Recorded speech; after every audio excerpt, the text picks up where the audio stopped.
So I'm here today with Steeve Pinard, who's a senior business partner of talent acquisition at Weaning. So Steve, thanks so much for joining me today. It's going to be a good chat. Yeah, thank you so much, Sam, for the invitation. Really appreciate it. Oh my gosh, I'm thrilled. We've been talking kind of on and off for the past few weeks, and I know that you have a lot of insight to share. So you had an entire career in sales management, right? Before kind of falling into talent acquisition. Talk to us a little bit about that. Like, how did that help you prepare for your role? What was your chemin de carrière a little bit? It was funny because I started in sales and then in sales management, and within the industry I was working in, which was industrial, we could already see the labor shortage coming in. I mean, it's not new, even though we're talking a lot about that.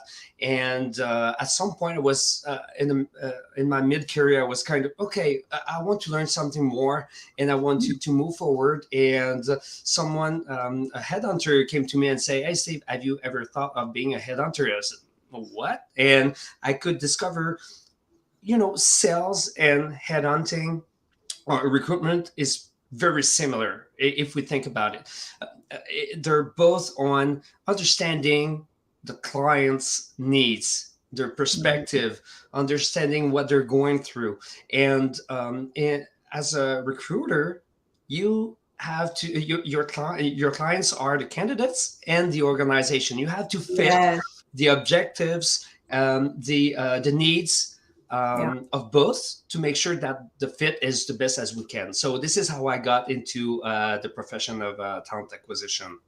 I'm so glad that you qualified that because I could hear people saying, oh, recruitment as sales, that's why they're pushing stuff on us. But you've got sales professionals that really care about the product or the service, right? And it's kind of, advisory sales if you want. And then you have salespeople who are just kind of pushing the product or the service and they just don't care. Yeah, So I'm there's the glad that you qualified. transactionals.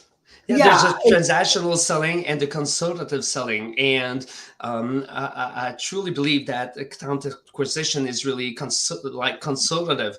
Why? Yes. It's not about what they want. It's really about why do they want that, or why the manager wants that profile, and why the candidate wants that kind of new challenge and so on. So Mhm. it's really going more in that, but truly to build a relationship in place.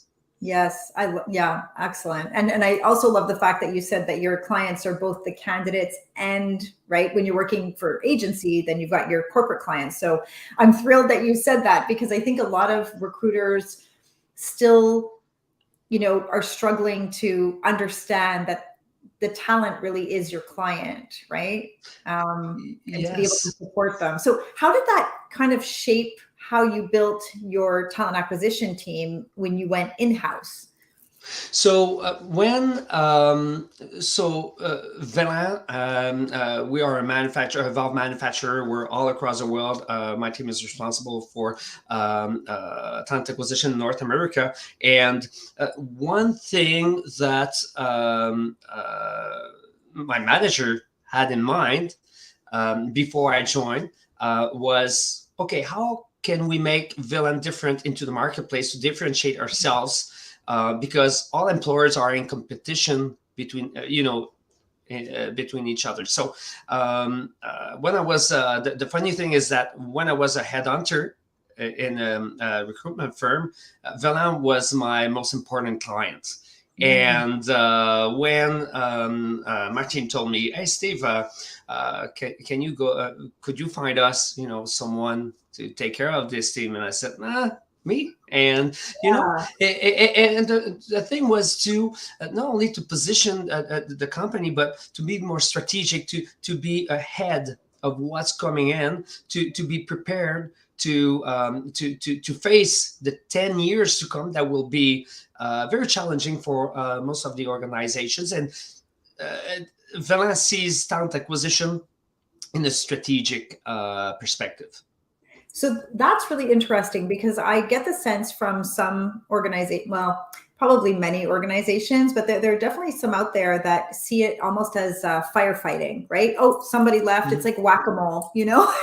you go to La Ronde and you're like, somebody left, you need to talk to us about the strategy. So how do you craft a strategy? Where do you start when you are really looking at talent acquisition? Is it from you start with succession planning or talent mapping? What is it that what are a couple steps that you could share?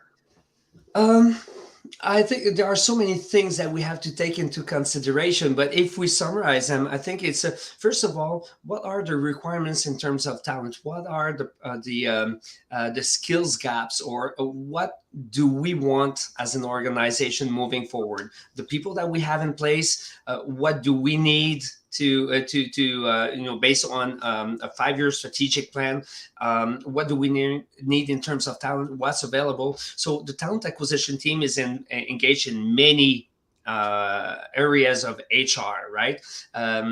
When you said that was very transactional, and it's still very transactional, but 15 years ago or even 10 years ago, talent acquisition was considered as an entry level in HR, right?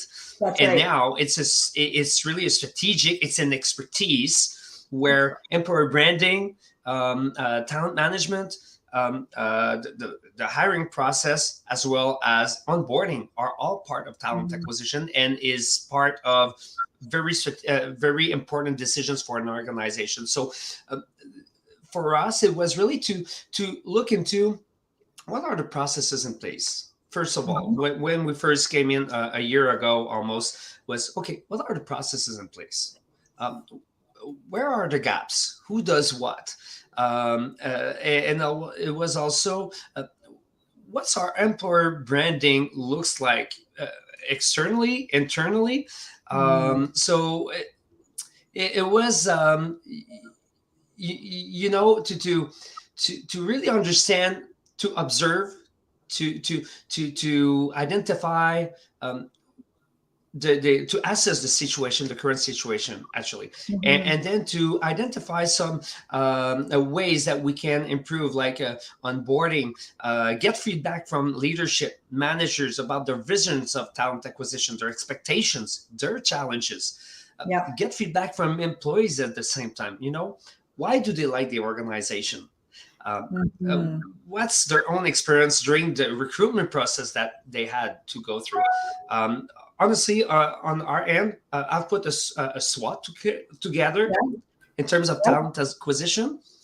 So it was easier to identify the gaps, the low-hanging fruits, and sometimes you just have to pull on something very easy and to get very important outcome that could make a huge difference.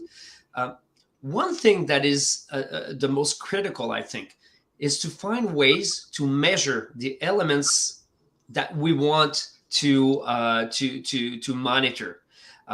Sometimes we have perception of certain things, right? But how do we confirm that's the actual situation? So create monitoring tools. Implement one small solution one at a time to begin to get quick wins, and to bring that talent acquisition culture, because it's really a culture. We have the best recruitment strategy is an efficient retention strategy. In other words, less positions you have to fill, more time you have to fill the positions properly, and this is what's very important. So, I'll say it's listen to the people internally and gradually put things in place. So what I find. So I think this, and I know that there are some people out there that know this, that there's different measurements. To your point, if people join the organization and they leave in the first few weeks, beyond the fact that maybe they just have signed another offer or something came in late, right? It could be an onboarding issue. Within the first, 3 months, it could be a recruitment issue. And we all know that, recruiters are very good at selling, ideas and kind of, glamming things up, and organizations are very good at drawing people in and positioning roles in a strategic light when sometimes they're not, right? So there's that, but then there's also the retention piece, which could also indicate, poor leadership. So are you looking at those measurements as well in terms of, is this a recruitment problem? Is it an onboarding issue? Is it a leadership challenge? It's a very good point. Actually, what we did on our end when we did our situation assessment, we identified that first off, what is our mission in terms of talent acquisition team? So what we determined was really to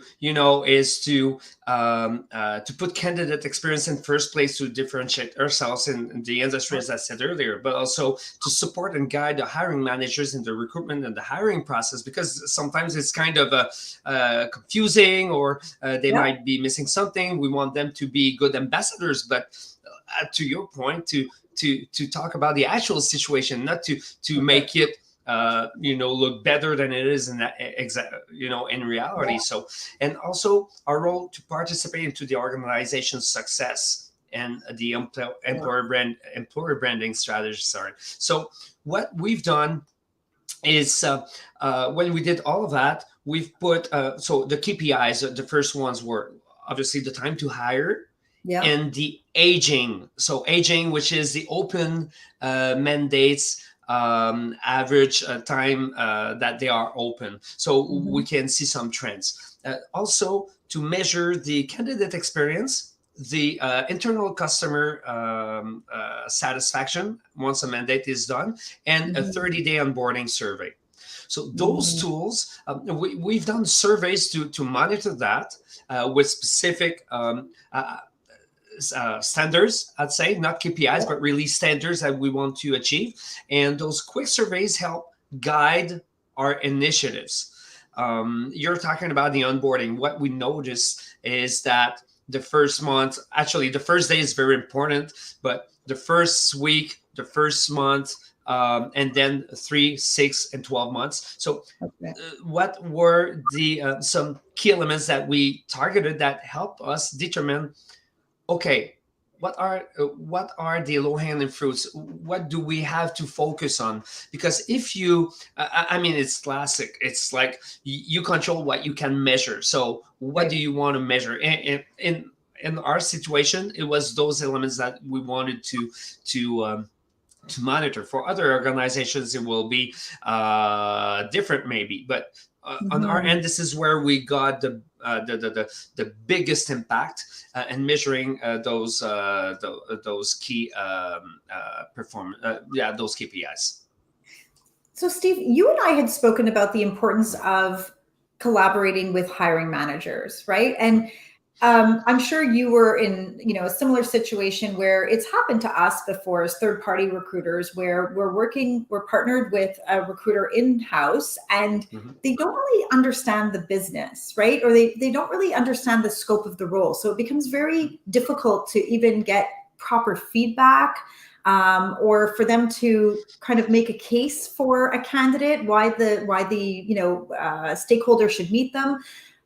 Talk to us a little bit about how you were able to put into place your own kind of, intake or needs assessment tools with your hiring managers, and what the impact was. So, and I think, honestly, I think that this is the point you bring is really the key to success at the beginning. If you miss this part, everything might fall apart down the road, or you might not do a good hire. So we've put a needs assessment process. So once we get the requisition with the job profile, then we schedule with the hiring manager and the HR business partner that is responsible for that group a quick 30-minute meeting to talk about, over and beyond the job profile. What is what are the requirements?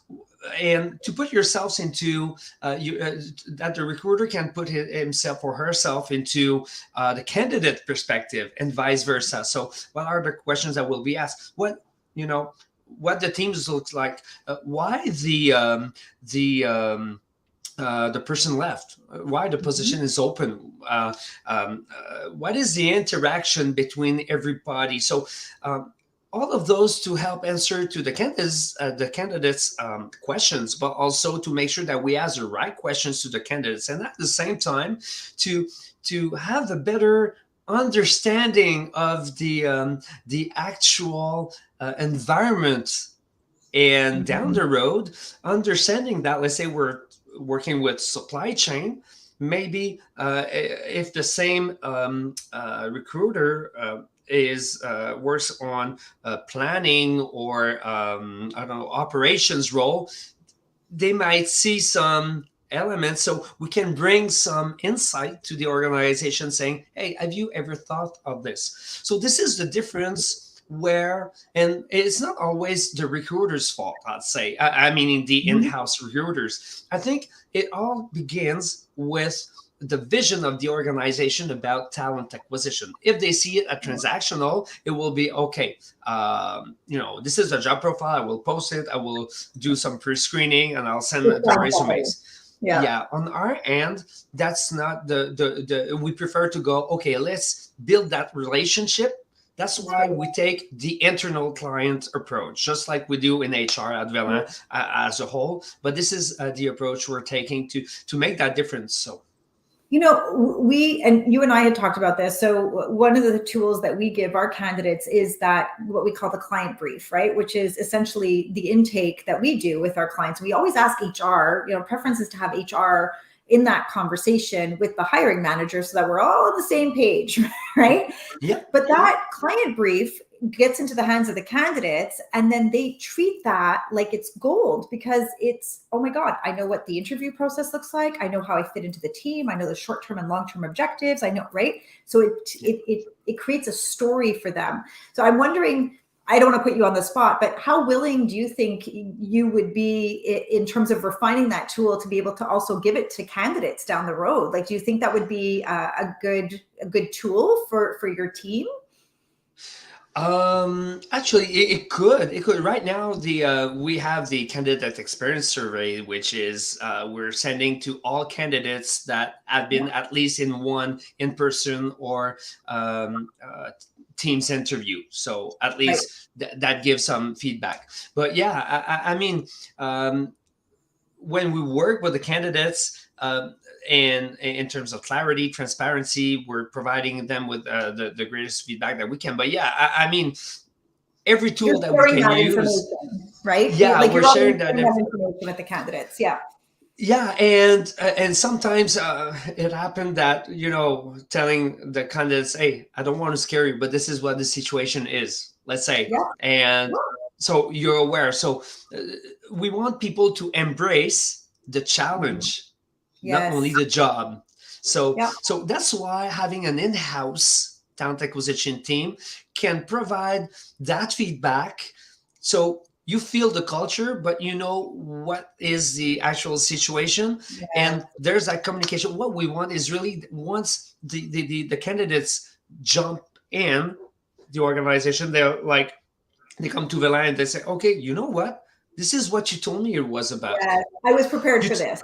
There's no yeah, surprises here. Yeah. yeah, there's no surprise. This is what we want to do. So that's why when we work with, because we still work with some external firms, obviously for Mhm. specific reasons, and we want them to be aware of that. But Yep. obviously, the in-house gives the opportunity to understand the overall That's right. situation, the organization, the team, and the manager's perspective, etc.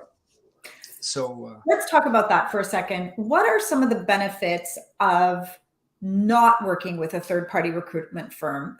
Like the things that immediately come to mind is you're saving money, right? I mean, but then you're saving money, but you're investing it in house, because a good recruiter could be, 90, $100,000, yeah, but that's 4 or 5 roles typically that you would have given to a third party recruiter, right? But that person is there for the entire year. When you think about branding, when you think about them understanding the business, like, what are some of the other benefits of you know being focused on your internal talent acquisition team versus farming roles out? I'd say first of all, you have control on your time to hire, a better control on your time to hire. Obviously, when you work with an external firm, obviously they don't have, they have multiple customers. They have to allocate time to each of them. So even though you want to prioritize, you don't have that control on that piece. On our end, we reduce by 50% our time to hire, almost 60. So but it was a huge difference. Even though it was not always with agencies. Don't get me wrong. I mean, but it's one thing that we can do very specifically. The other thing we talked about the culture, to have a better overview of what's going on during the process as well. So when we work with agencies, why we're still working with them, because there are positions that are more difficult to fill. Some others that we're not, even though we are in our team, we each of us has some expertise, the mandates that we're assigning to each other in the team are based on their knowledge, their experience, what they want to learn as recruiters, and in terms of business. But it happens that sometimes some roles are so niche or so maybe we don't have that expertise in house. Then we're going to work with external firms. So it's all about there's a cost to a vacant position, right? So it's working with the managers and the HRBPs to say, okay, we have an open position. How long? What is our drop dead date? You know, what is the cost to have it vacant? And how do we work together? What are the best options? Sometimes to work with an external partner will be better than with an internal with an in-house team for whatever reason. In our case, it will be more often, it will be because we don't have the expertise that we would like to get the best candidate available for our client.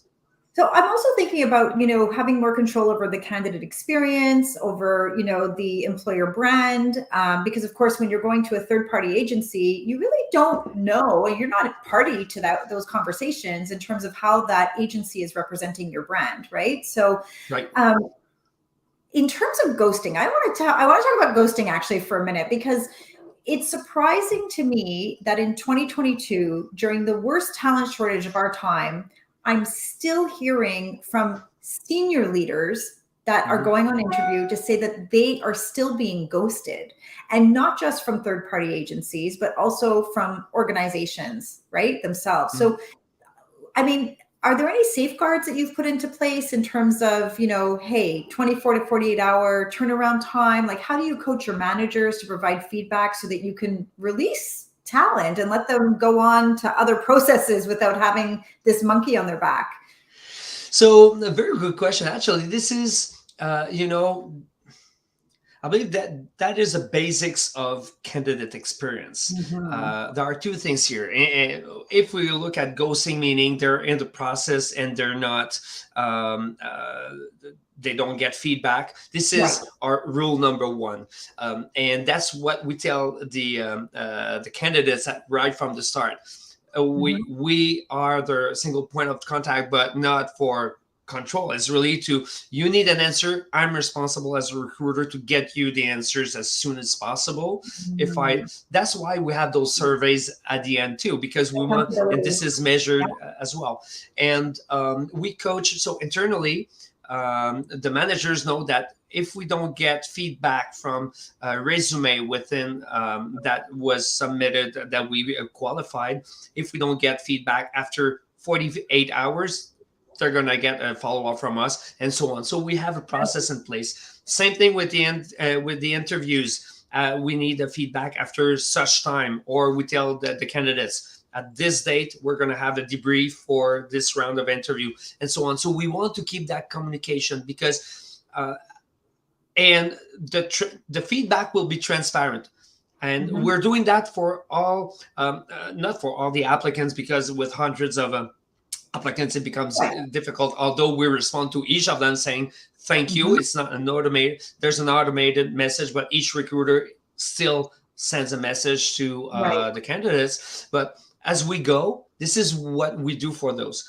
On the other hand, there's the ghosting piece that we heard. I don't know if still some people do that, but anyways, it's like not having an open position and fake that there's an open position, right? To test the market, and we don't do Right. that. I mean, it's like it's 1995 kind of thing. So it's not, and it's not good for the image, but for the No. candidate who thinks that. But if we want to test the market, what we do, Mhm. it happened a couple of times. We wanted to open a new position, we didn't know, so I was approaching, or we were approaching some candidates and saying, hey, we don't have anything for now. However, your profile is very interesting. Would you mind if we're having a discussion? Yeah. And Well, that's honest. They love yeah, that. that's transparent Yeah. from the start, right? So, and you know what? And you're telling them, I need your help because we're putting something together and I would like to have your feedback. So, Sure. I mean, if you go that route, they have the opportunity, they can make a choice of yes or no. And it's Yeah. transparent. No, that's fantastic. Hey, I just want to, so we actually have 4 minutes left. I don't know if anybody has a comment or a question, feel free to put it into the chat. Otherwise, we're just going to keep going because there's so much to talk about. Okay, let's talk about diversity, equity, inclusion, accessibility. So one of the things that we hear is that when organizations are doing the recruitment in-house, and especially if they lack diversity on their recruitment teams, that they don't necessarily move the needle on DEIA. So going to a third-party firm then becomes important because they want to be able to attract, the right talent. What are your thoughts about that? That, when you're working roles in-house, sometimes the talent all looks the same. Good question. Actually, what I think it relies on the coaching we provide to the managers, right? We used to hire based on years ago to hire on experience, diplomas, etc., etc. Now it's more on skill sets and potential and soft skills, obviously. Yes. So in terms of diversity, so far it's in our objective to put something in place, although at Velan, diversity is part of our culture and we're very Great. proud of it. Yes. Do we measure it? Not yet, but this is something that we want to work on in the months in the short term perspective.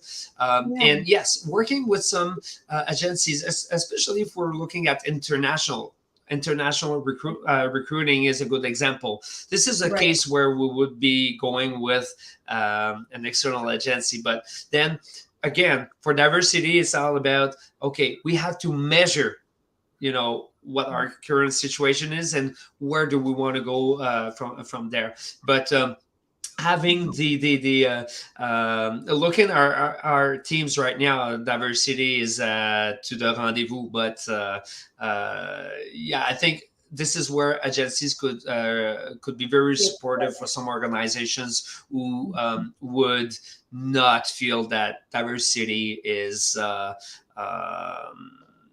there and is part of their actual situation. So we have a minute and a half. Quickly, any quick tips that you would give to an organization that says we're bleeding money, we're spending too much on third-party recruitment firms? What can they do today to get started to bring more of those roles back in-house? Take the time to make sure with the leadership, what is the objective of having a talent acquisition team? If it's only to shuffle resumes, it's not going to bring more value. Think about the value that the team or the person that will be in place, that will be part of the strategy, of the long-term vision of the organization, that will be part of the processes and will be consulted, because there's a lot of market intelligence. And be prepared to invest in some tools like LinkedIn Recruiter is an example, an ATS. I mean, think about I've been in sales, right? So recruitment is the same thing. I think build your employer branding and think about those candidates are your potential clients. What do you do to make your brand shine the proper way, but also to keep them in touch with the organization? And even if Right. they have not been retained, some candidates, they can become very good ambassadors if they really like the Right. experience that they had. So if you go with that mindset, it's a very good start. We're out of time. That was fantastic. See, it went by like this. Thank Steve, you so much, thank you Sam. so much. Oh, thank you. This was really good. Very juicy, great tips. I hope everybody appreciated this. And listen, thank you so much for your time. It was wonderful. Thank you so Have a much. great day, Bye, everyone. everyone.